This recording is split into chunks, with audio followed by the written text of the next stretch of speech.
to follow the facts and pursue justice to the furthest extent allowed. Although Department of Justice policy prevented the special counsel from bringing criminal charges against the president, the special counsel has clearly demonstrated that President Trump is lying. He is lying about the special counsel's findings, lying about the testimony of key witnesses in the special counsel's report, and above all, lying in saying that the special counsel found no obstruction and no collusion. In his statement this morning, Special Counsel Mueller reaffirmed his report.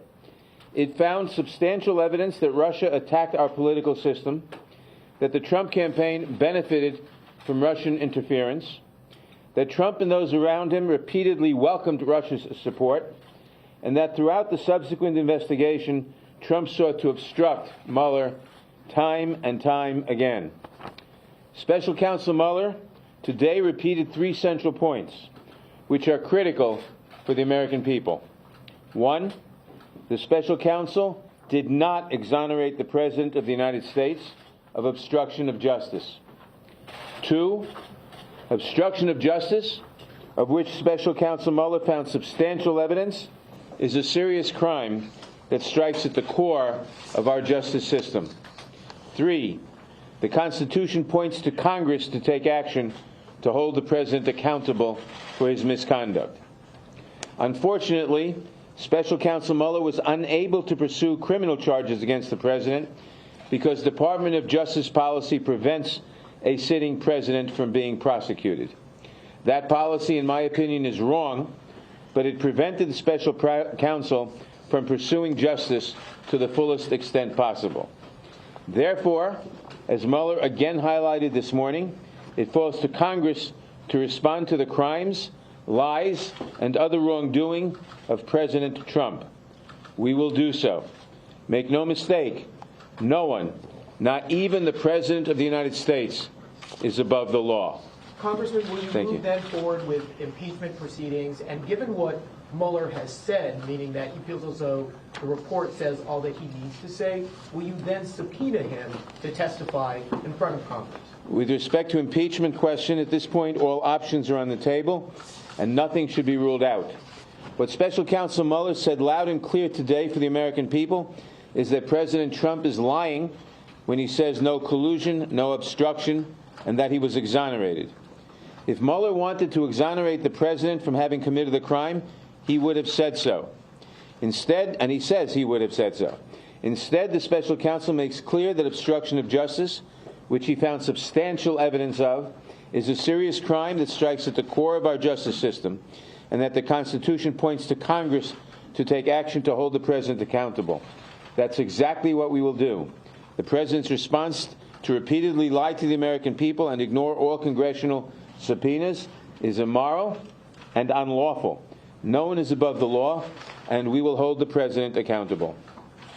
So if I may follow up with that then, Congressman, with regards to impeachment, will you then move forward at a particular time? You say it's on the table, but what exactly does that mean specifically? We are following through in our investigation. We will continue to do so, and we'll make decisions as they seem indicated. And one more question. Will you subpoena Mueller to testify then? Mr. Mueller told us a lot of what we need to hear today. It's very important to be clear on what he told us, on what the special prosecutor told the American people. He reaffirmed what was in the investigation, which was in the report about the investigation, which found substantial evidence that Russia attacked our political system, that the Trump campaign benefited from Russia's interference, that Trump and those around him repeatedly welcomed Russia's support, and that throughout the investigation, Trump sought to obstruct justice and undermine Mueller and the investigation over and over again. The special counsel did not exonerate the President from having committed a crime. DOJ policy prevented Mueller from bringing criminal charges against the President. So the President is lying about the special counsel's findings, lying in saying that the special counsel found no obstruction and no conclusion. And I should add, the Attorney General is lying about that too. That is serious, and we will take action to hold the President accountable for his misconduct. Again, I'll repeat, No one, not even the president, is above the law. Thank you very much. Thank you very much. Thank you. What did Mueller say today that was new that we didn't know? That was House Judiciary Chairman Jerry Nadler speaking, saying all options are on the table, addressing reporters there after Special Counsel Mueller broke his silence today. Nadler said that impeachment can't be ruled out. This was actually Mueller's first public comments about his investigation. And when Nadler was asked whether Mueller would be called to testify and subpoena, he hesitated for a second. And then he went on to say that Mueller told us a lot of what we wanted to hear today. Mueller, of course, spoke for 8 minutes at the Department of Justice this morning. He didn't take questions, but he declared his investigation to be complete, and he said that he's going to be returning back to private life. You may recall Mueller's report found the president didn't collude with Russia to interfere in the election. But on the issue of obstruction of justice, Mueller did not reach a conclusion. And today, Mueller repeated that his investigation did not in any way exonerate the president. If we had had confidence that the president clearly did not commit a crime, we would have said so. We did not, however, make a determination as to whether the president did commit a crime. The introduction to the Volume 2 of our report explains that decision. It explains that under long-standing department policy, a president cannot be charged with a federal crime while he is in office. That is unconstitutional. Even if the charge is kept under seal and hidden from public view, that too is prohibited. The Special Counsel's office is part of the Department of Justice, and by regulation, it was bound by that department policy. Charging the president with a crime was therefore not an option we could consider. Well, President Trump has already weighed in. He tweeted, "Nothing changes from the Mueller report. There was insufficient evidence, and therefore in our country, a person is innocent. The case is closed." Thank you. I want to bring in our panel, Paula Reed, Bob Cusack, and Keir Dougal. Paula is a CBS News White House correspondent. Bob is editor-in-chief of The Hill, and Keir, a CBSN legal contributor and former assistant U.S. attorney for the Eastern District of New York. Keir, I want to start with you. It was clear that Bob Mueller, fairness was an important issue to you, and that includes fairness to the president. You heard the soundbite there saying that there were boundaries in which the policy limited him. Is he right when he said that he couldn't go as far as to make those conclusions on the president? When he determined that he was bound by the DOJ policy regarding indictment of a sitting president, several things flow from that conclusion. And I think it is reasonable for Mueller to have concluded that he could not charge, and then various things follow from that. So, and the idea being that once you've indicted a president, it's hard to come back and clear your name? Well, the awkward part about this is if you can't charge the president, this is the way prosecutors think about this, right? A trial, any normal person would think a trial is this horrible thing because it could lead to you being convicted.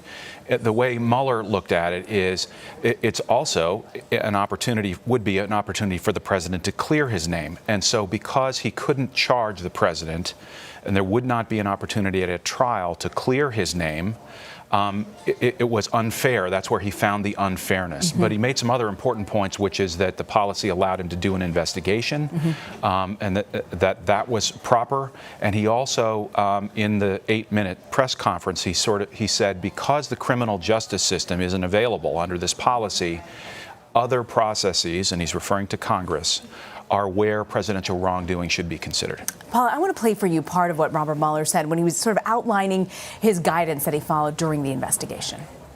The opinion says that the Constitution requires a process other than the criminal justice system to formally accuse a sitting president of wrongdoing. There were a lot of 2020 hopefuls that tweeted out after that saying that it is clear that this is laying at the feet of Congress at this point. It's time for them to decide, Paula.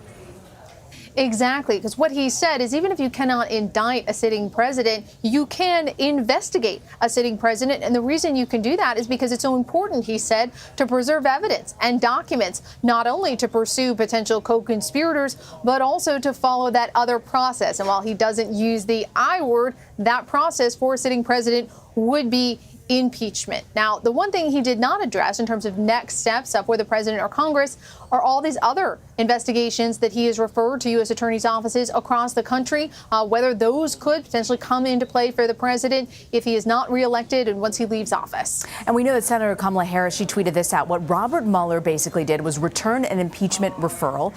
Now it's up to Congress to hold the president accountable. Bob, we know Nancy Pelosi has been taking great lengths to make sure Democrats don't rush the field on impeachment. Where do you see this headed?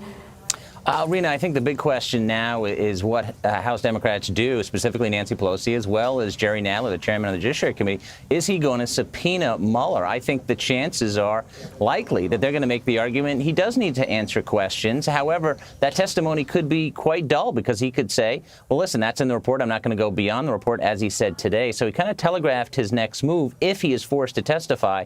But certainly this is a dilemma for House Democrats because Nancy Pelosi, as you mentioned, she really doesn't want to go down the impeachment road. Seems like Nadler is inching more in that direction. And you have the 2020 hopefuls saying, yes, we need to move forward. And that puts pressure on Pelosi to move forward with at least an impeachment inquiry. You know, Bob, there's been in the history of the United States Congress, never has a U.S. Congress been successful in impeaching a president. You know, with that in mind and just how difficult the bar is to impeach a president, we know that Nadler was a junior congressman under the Clinton impeachment proceedings. Are there any lessons that the older folks on Capitol Hill are saying we shouldn't move forward on this just yet? Or do they look at the Clinton impeachment situation as something very different from what's being laid out here by Mueller? Well, we know how this ends. I mean, even if they move forward with impeachment and get the votes, the Senate, and we talked to some Republican senators last week, they said they would move very quickly to get rid of the trial as quickly as possible. So that's what Nancy Pelosi is seeing, is that the Clinton impeachment actually helped Democrats. And so she thinks this could help Trump if they move forward with impeachment. But the pressure is building without a doubt. So there's fodder for both sides because Mueller said, listen, I couldn't go down that road because I couldn't charge a sitting president. And Republicans can say, well, listen, there's nothing. He said that in the report. It's time to move on. You're seeing that from Republicans a lot in the wake of that press statement. You know, Kira, even if Democrats did subpoena Mueller, what's the likelihood that he made it very clear. He said he hopes this is the last time he has to talk about this and he doesn't want to expand beyond what's in the report. I want to actually play for you. We've got that soundbite. I want to play for you exactly what Mueller said about testifying. Now, I hope and expect this to be the only time that I will speak to you in this manner. I am making that decision myself. No one has told me whether I can or should testify or speak further about this matter. There has been discussion about an appearance before Congress. Any testimony from this office would not go beyond our report. It contains our findings and analysis and the reasons for the decisions we made. We chose those words carefully, and the work speaks for itself.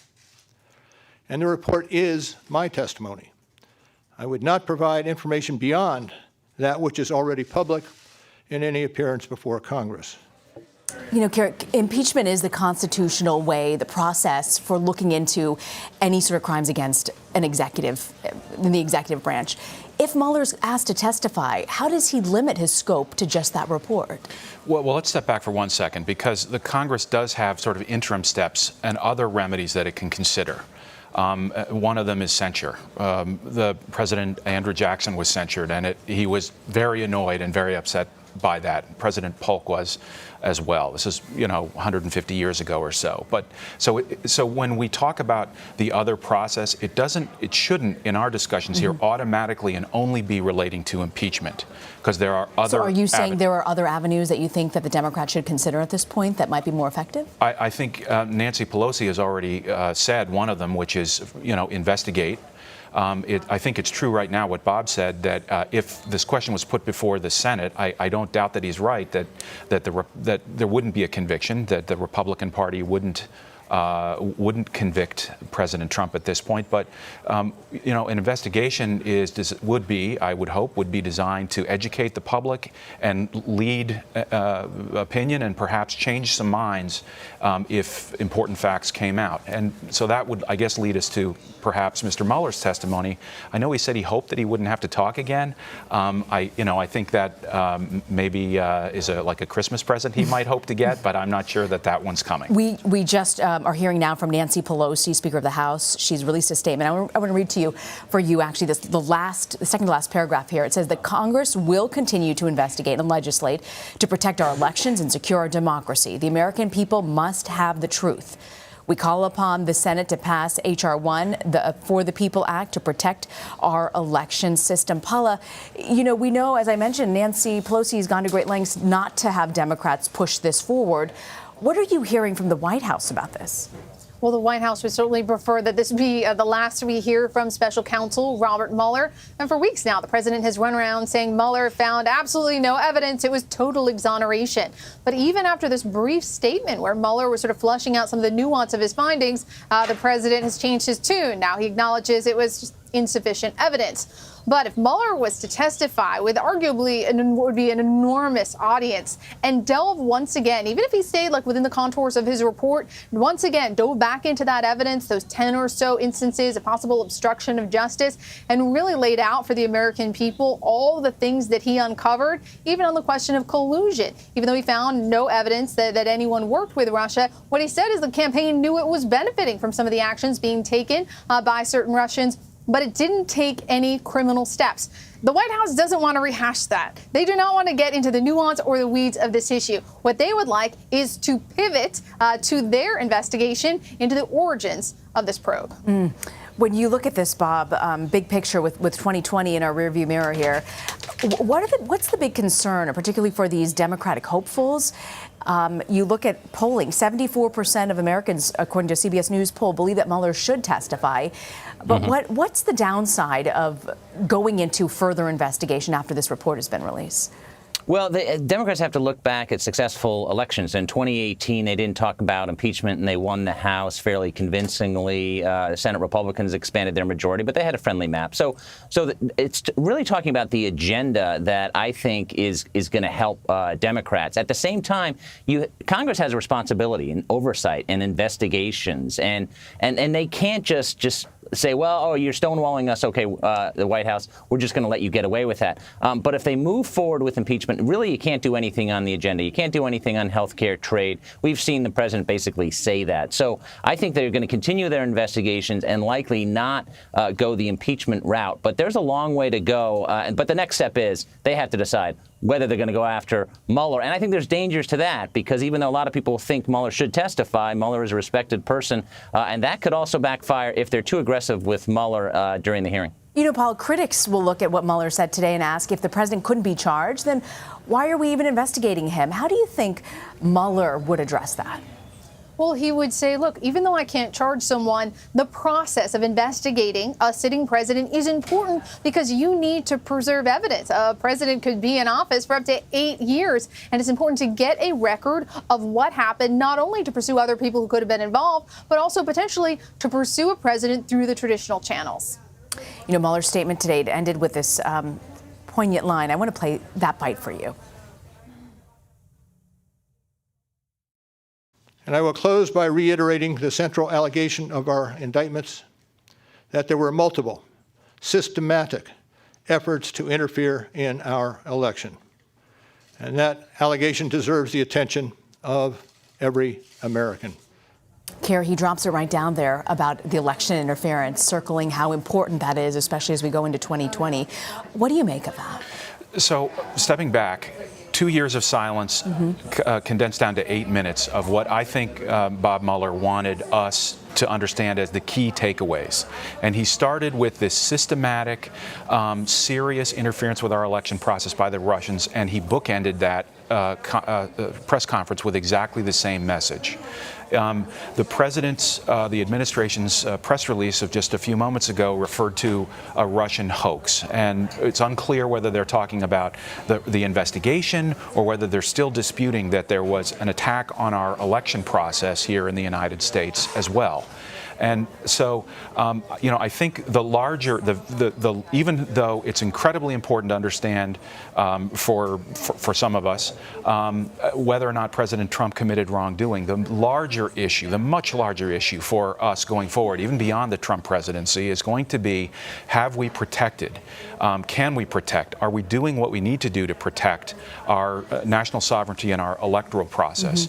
That's a question that I think the Congress has to continue to look into.